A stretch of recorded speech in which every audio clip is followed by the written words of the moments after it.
ಎಲ್ಲರಿಗೂ ನಮಸ್ಕಾರ. ಎಲ್ಲರೂ ಹೇಗಿದ್ದೀರಾ? ಇವತ್ತಿನ ನನ್ನ ವ್ಲಾಗ್ ಬಂದು ಪಾಂಡಿಚೇರಿಯ ಆರೋವಿಲ್ಲೆ ಸಿಟಿ ಬಗ್ಗೆ ಹಾಗೆ ಮಾತೃ ಮಂದಿರ್ ಬಗ್ಗೆ. ಪಾಂಡಿಚೇರಿಗೆ ಬಂದು ಆರೋವಿಲ್ಲೆ ನೀವು ವಿಸಿಟ್ ಮಾಡಲಿಲ್ಲ ಅಂದರೆ ನಿಮ್ಮ ಟ್ರಿಪ್ ಇನ್ಕಂಪ್ಲೀಟ್ ಥರನೇ ಅರ್ಥ. ಇಲ್ಲಿ ತುಂಬ ಜನ ಕನ್ಫ್ಯೂಸ್ ಆಗ್ತಾರೆ. ಏನಂದರೆ ಆರೋವಿಲ್ಲೆ ಸಿಟಿ ವಿಸಿಟ್ ಮಾಡೋದೇ ಒಂದು ಪಾಯಿಂಟ್ ಆದರೆ ಮಾತೃ ಮಂದಿರ್ ಒಳಗಡೆ ಹೋಗಿ ವಿಸಿಟ್ ಮಾಡಿ ಧ್ಯಾನ ಮಾಡೋದೇ ಇನ್ನೊಂದು ಪಾಯಿಂಟ್. ಆರೋವಿಲ್ಲೆ ಸಿಟಿಗೆ ನೀವು ವಿಸಿಟಿಂಗ್ ಅವರ್ಸ್ನಲ್ಲಿ ಯಾವಾಗ ಬೇಕಾದರೂ ಹೋಗ್ಬೋದು. ಬಟ್ ನೀವು ಮಾತೃ ಮಂದಿರ್ ಒಳಗಡೆ ವಿಸಿಟ್ ಮಾಡಬೇಕು ಅಂದರೆ ಅಪಾಯಿಂಟ್ಮೆಂಟ್ ಬೇಕಾಗತ್ತೆ. ಈ ಅಪಾಯಿಂಟ್ಮೆಂಟ್ ನೀವು ತಗೋಬೇಕು ಅಂತ ಹೇಳಿದ್ರೆ ಬುಕ್ಕಿಂಗ್ ಅಂತ ಒಂದು ವೆಬ್ಸೈಟ್ ಇದೆ. ಆ ವೆಬ್ಸೈಟ್ನಲ್ಲಿ ನೀವು 24 ಅವರ್ಸ್ ಮುಂಚೆ ನಿಮ್ಮ ಇಮೇಲ್ ಐ ಡಿ ಕೊಟ್ಟು ಕೆಲವೊಂದು ಲಾಗಿನ್ ಇನ್ಫಾರ್ಮೇಷನ್ಗಳನ್ನೆಲ್ಲ ಫಿಲ್ ಮಾಡಿದ್ರೆ ನಿಮ್ಮ ಮೇಲ್ಗೆ ಒಂದು ಕನ್ಫರ್ಮೇಷನ್ನ ಅವರು ಕಳಿಸ್ತಾರೆ. ಆ ಮೇಲ್ನಲ್ಲಿ ನಿಮ್ಮ ಹೆಸರು, ಡೀಟೇಲ್ಸ್ ಮತ್ತು ನೀವು ಯಾವತ್ತು ವಿಸಿಟ್ ಮಾಡ್ತಿದ್ದೀರಾ, ಎಷ್ಟು ಗಂಟೆಗೆ ಬರ್ತಿದ್ದೀರಾ ಅಂತ ಹೇಳ್ಬಿಟ್ಟು ಒಂದು ಕನ್ಫರ್ಮೇಷನ್ ಮೇಲ್ ಕೊಟ್ಟಿರ್ತಾರೆ.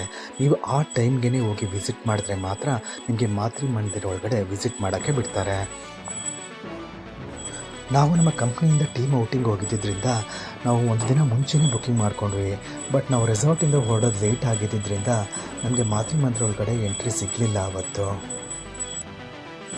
ಅದ್ರ ಒಳಗಡೆ ಹೋಗೋದಕ್ಕೆ ನಮಗೆ ಚಾನ್ಸ್ ಸಿಗಲಿಲ್ಲ ಅಂದರೆ ಏನ್ರಿ, ವಾವ್, ಆ ಪಾತ್ವೇನಲ್ಲಿ ವಾಕ್ ಮಾಡ್ಕೊಂಡು ಹೋಗೋದೇ ಒಂದು ಮಜಾ. ಬನ್ನಿ, ಆರೋವಿಲ್ಲೆಗೆ ಬಂದಿದ್ದೀವಿ ಅಂದಮೇಲೆ ಅದರ ವಿಶೇಷತೆ ಏನು, ಅದನ್ನು ಯಾರು ಸ್ಥಾಪನೆ ಮಾಡಿದ್ರು, ಹೇಗೆ ಈ ಯೋಚನೆ ಮುನ್ನೆಲೆಗೆ ಬಂತು ಅಂತ ತಿಳ್ಕೊಳ್ಳೋಣ. ಆರೋವಿಲ್ಲೆ ಎಂಬುದು ಭಾರತದ ತಮಿಳುನಾಡು ಮತ್ತು ಪಾಂಡಿಚೇರಿ ರಾಜ್ಯಗಳ ಗಡಿಯಲ್ಲಿ ಇರುವ ಒಂದು ವಿಶಿಷ್ಟ ನಗರ. ಆರೋವಿಲ್ಲೆ ಅಂದ್ರೇನು?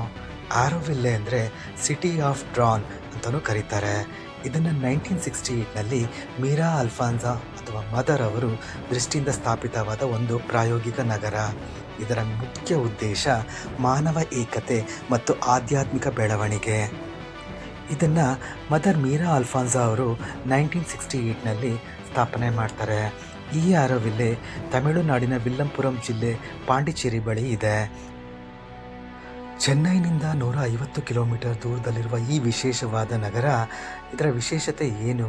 ಇದರಲ್ಲಿ ಧರ್ಮ, ಜಾತಿ, ರಾಜಕೀಯ ಇಲ್ಲ ಈ ಜಾಗದಲ್ಲಿ. ಸರ್ಕಾರದ ಹಸ್ತಕ್ಷೇಪನೂ ಇಲ್ಲ. ಮತ್ತು ಹಣದ ವ್ಯವಹಾರ ಕೂಡ ಕಡಿಮೆ ಮಾಡ್ತಾರೆ. ಅಂದರೆ ಆಂತರಿಕವಾಗಿ ಹಣದ ಬಳಕೆ ಕಡಿಮೆ ಮಾಡ್ಕೋತಾರೆ. ಹೊರಗಿನ ವ್ಯಾಪಾರಕ್ಕೆ ಮಾತ್ರ ಹಣನ ಬಳಸ್ತಾರೆ. ಇಲ್ಲಿ ವಿಶ್ವದ 50 ದೇಶಗಳಿಂದ ಜನರು ಬಂದು ವಾಸಿಸ್ತಾರೆ. ಈ ಸ್ಥಳದಲ್ಲಿ ಧಾರ್ಮಿಕತೆಗಿಂತ ಆಧ್ಯಾತ್ಮಿಕತೆಗೆ ಹೆಚ್ಚು ಆದ್ಯತೆ ನೀಡ್ತಾರೆ. ಮಾತೃ ಮಂದಿರ್ ಅನ್ನೋದು ನಗರದ ಹೃದಯ ಭಾಗದಲ್ಲಿ ಇರುವ ಯೋಗ ಮತ್ತು ಧ್ಯಾನಕ್ಕೆ ಮೀಸಲಾದ ಮಂದಿರ. ಹಾಗಾದರೆ ಈ ಮಾತೃ ಮಂದಿರ್ ಹೇಗೆ ಸ್ಥಾಪನೆ ಆಯಿತು? ಮದರ್ ಮೀರಾ ಅಲ್ಫಾನ್ಸಾರವರು ಶ್ರೀ ಅರವಿಂದರ ಆಶ್ರಮದಲ್ಲಿ ವಾಸಿಸುತ್ತಿದ್ದರು. ಅವರು ಸುಮಾರು 1954ರಲ್ಲಿ ಒಂದು ಕನಸು ಕಂಡರು. ಒಂದು ಅಂತಾರಾಷ್ಟ್ರೀಯ ನಗರ, ಎಲ್ಲರಿಗೂ ಸ್ವಾಗತಿಸುವ, ಧರ್ಮ, ಜಾತಿ, ರಾಜಕೀಯದ ಪ್ರಭಾವವಿಲ್ಲದ ನಗರವನ್ನು ಮಾಡಬೇಕು ಅಂದ್ಕೊಂಡ್ರು.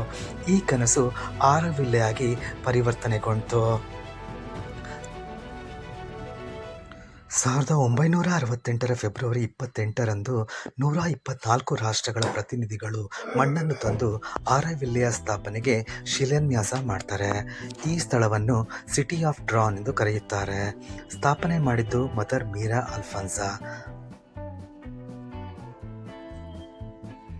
ಮಾತೃ ಮಂದಿರ್ ಎಂಬ ಧ್ಯಾನ ಮಂದಿರ ನಗರದ ಹೃದಯ ಭಾಗದಲ್ಲಿದೆ.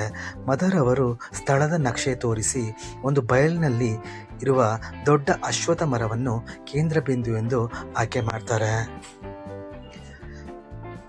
ಈ ಸ್ಥಳವನ್ನು ಗುರುತು ಮಾಡಿ ಪ್ರತಿಷ್ಠಾಪನೆಗೆ ಯುನೆಸ್ಕೋ 1966, 68, 70, 83, 2007ರಲ್ಲಿ ಈ ಯೋಜನೆಗೆ ಬೆಂಬಲನ ನೀಡುತ್ತೆ.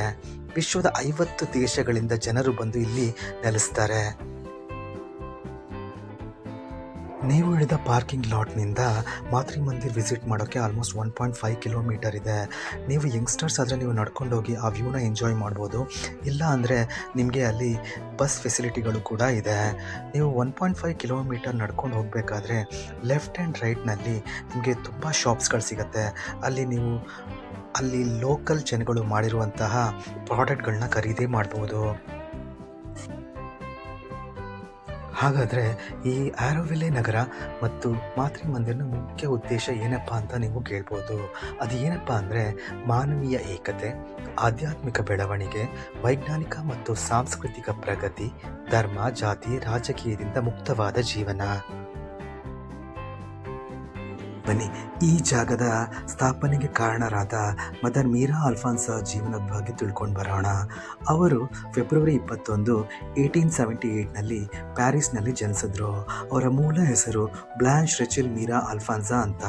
ಅವರು ಬಾಲ್ಯದಲ್ಲಿಯೇ ಆಧ್ಯಾತ್ಮಿಕ ಮತ್ತು ಅಲೌಕಿಕ ಅನುಭವಗಳನ್ನು ಹೊಂದಿದ್ರು. ಮದರ್ ಮೀರಾ ಅಲ್ಫಾನ್ಸಾರವರು ಪ್ಯಾರಿಸ್ನಲ್ಲಿ ಕಲಾ ಮತ್ತು ಶಿಲ್ಪಶಾಸ್ತ್ರದಲ್ಲಿ ಶಿಕ್ಷಣ ಪಡೆದರು. 1897ರಲ್ಲಿ ಹೆನ್ರಿ ಮೊರಿಸೆಟ್ ಎಂಬ ಕಲಾವಿದನನ್ನು ಮದುವೆ ಆದರು. ಅವರಿಗೆ ಒಬ್ಬ ಮಗ ಕೂಡ ಇದ್ದ. ಅವರ ಹೆಸರೇ ಆಂಡ್ರೋ ಮೊರಿಸೆಟ್. ಮೀರಾ ಅಲ್ಫಾನ್ಸಾರವರು 1914ರಲ್ಲಿ ಪಾಂಡಿಚೇರಿಗೆ ಪೌಲ್ ರಿಚರ್ಡ್ ಅವರೊಂದಿಗೆ ಬಂದರು. ಶ್ರೀ ಅರವಿಂದರನ್ನು ಭೇಟಿಯಾದರು. 1926ರಲ್ಲಿ ಶ್ರೀ ಅರವಿಂದರು ಸಾರ್ವಜನಿಕ ಜೀವನದಿಂದ ಹಿಂದೆ ಸರಿದ ನಂತರ ಮದರ್ ಅವರು ಆಶ್ರಮದ ಮುಖ್ಯಸ್ಥೆಯಾದರು. ಇವರು ನವೆಂಬರ್ 17, 1973ನಲ್ಲಿ ಮರಣ ಹೊಂತಾರೆ. ಮದರ್ ಅವರು ಮಾತೃ ಮಂದಿರ್ ಪ್ಲೇಸ್ನ ಸೆಲೆಕ್ಟ್ ಮಾಡಿದ್ದೇ ಒಂದು ರೋಚಕ. ಅವರು ಪಾಂಡಿಚೇರಿ ಬಳಿ ಇರುವ ಒಂದು ಬಯಲನ್ನು ಆಯ್ಕೆ ಮಾಡ್ತಾರೆ. ಅದರ ನಂತರ ಅದರ ಪಕ್ಕದಲ್ಲಿರುವ ಒಂದು ದೊಡ್ಡ ಅಶ್ವತ್ಥ ಮರವಿರುವ ಸ್ಥಳವನ್ನು ಮಾತೃ ಮಂದಿರ್ ಮಾಡೋದಕ್ಕೆ ಕೇಂದ್ರ ಬಿಂದು ಅಂತ ಸೂಚಿಸ್ತಾರೆ. ಮದರ್ ಅವರ ಮಾರ್ಗದರ್ಶನದಲ್ಲಿ ಫ್ರಾನ್ಸ್ನ ರೋಸರ್ ಆಂಗರ್ ಅವರು ನಗರವನ್ನು ವಿನ್ಯಾಸಗೊಳಿಸ್ತಾರೆ. ಆರೋವಿಲ್ಲೆಯ ಕೇಂದ್ರ ಬಿಂದು ಮಾತೃ ಮಂದಿರ್ನ ವಿನ್ಯಾಸ ಹೇಗಿದೆ ಅಂತ ತಿಳ್ಕೊಳ್ಳೋಣ ಬನ್ನಿ. ಮಾತೃ ಮಂದಿರ್ ಯಾವ ರೀತಿ ಕಾಣುತ್ತೆ, ಅದರ ವಿನ್ಯಾಸನ ಯಾವ ರೀತಿ ಮಾಡಿದ್ರು ಅಂತ ನೋಡೋಣ. ಮಾತೃ ಮಂದಿರ್ನ ಹೊರಗಿನ ರಚನೆ ಗೋಲಾಕಾರವಾಗಿದ್ದು ಚಿನ್ನದ ಡಿಸ್ಕ್ಗಳಿಂದ ಆವರಿತವಾಗಿದೆ. ಪೀಸ್ ಏರಿಯಾ ಎಂಬ ವಿಶಾಲ ಪ್ರದೇಶದ ಮಧ್ಯದಲ್ಲಿ ಇದನ್ನು ಇರಿಸಿದ್ದಾರೆ. ಆಂತರಿಕ ವಿನ್ಯಾಸಕ್ಕೆ ಹೋದರೆ ಒಳಗಡೆ ಪೂರ್ಣ ಶ್ವೇತಾಂಗಣ ಇದೆ. ಒಳಗಿನ ಕೋಣೆ ಶ್ವೇತ ಮಾರ್ಬಲ್ಗಳಿಂದ ಮಾಡಲಾಗಿದೆ. ಕೋಣೆಯ ಮಧ್ಯದಲ್ಲಿ ಒಂದು ಶುದ್ಧ ಕ್ರಿಸ್ಟಲ್ ಗ್ಲೋಬ್ ಇದೆ. ಇದನ್ನು ಸೂರ್ಯಕಿರಣಗಳು ಬೆಳಗಿಸುತ್ತವೆ. ಗ್ಲೋಬ್ನ ಸುತ್ತಲೂ 12 ಕಂಬಗಳಿವೆ. ಇದು 12 ಆಧ್ಯಾತ್ಮಿಕ ಗುಣಗಳನ್ನು ಸೂಚಿಸುತ್ತದೆ. ಇಲ್ಲಿ ಧರ್ಮ, ಪೂಜೆ, ಧೂಪ, ಪುಷ್ಪ, ಚಿತ್ರಗಳು ಯಾವುದೂ ಇಲ್ಲ. ಇದು ಶುದ್ಧ ಧ್ಯಾನಕ್ಕೆ ಮೀಸಲಾದ ಸ್ಥಳ.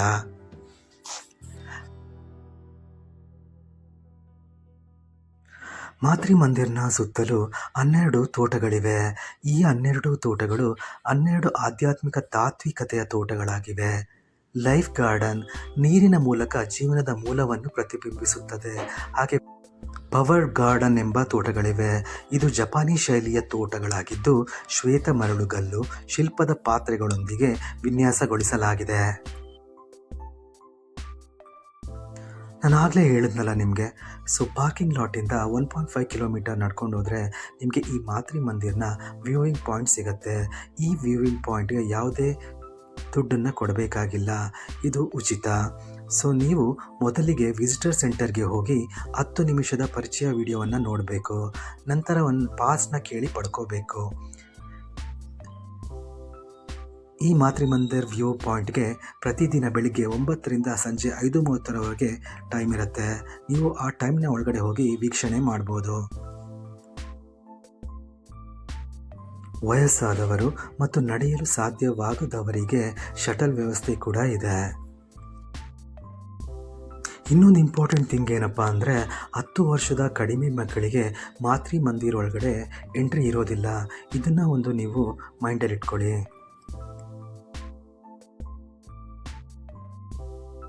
ಓವರಾಲ್ ಎಕ್ಸ್ಪೀರಿಯೆನ್ಸ್ ಹೇಳಬೇಕು ಅಂದರೆ it was awesome.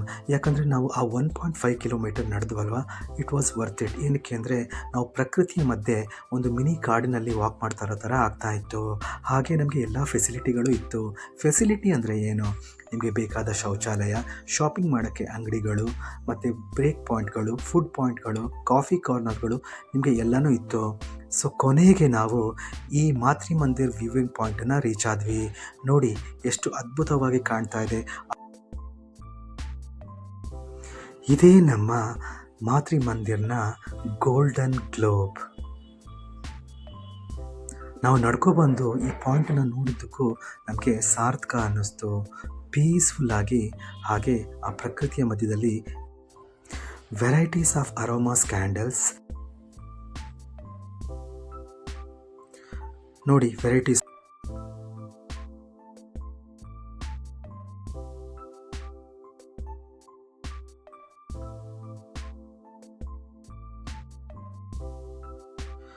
So friends, ಇದಾಗಿತ್ತು